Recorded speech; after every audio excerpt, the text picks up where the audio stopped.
ബുധനാഴ്ച രാത്രി നമസ്കാരം. എനിയോനോ യോയെ ഉസോദേക് എന്ന രീതി.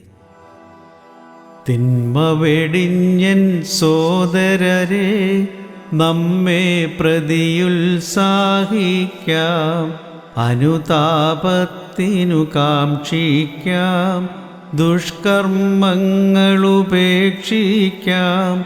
സ്തോത്രം തേ സ്തോത്രം തേ സ്തോത്രം തേ സർവേശ, അൻപൊടു കൃപ ചെയ്യുക നാഥ. നോമ്പിതു കഴിയും മുമ്പായി നാം സോദരരെ യത്നിക്കേണം, വ്യാപാരത്തിൻ തക്കത്തിൽ നിക്ഷേപം സമ്പാദിക്കാം. സ്തോത്രം തേ സ്തോത്രം തേ സ്തോത്രം തേ സർവേശ, അൻപൊടു കൃപ ചെയ്യുക നാഥ.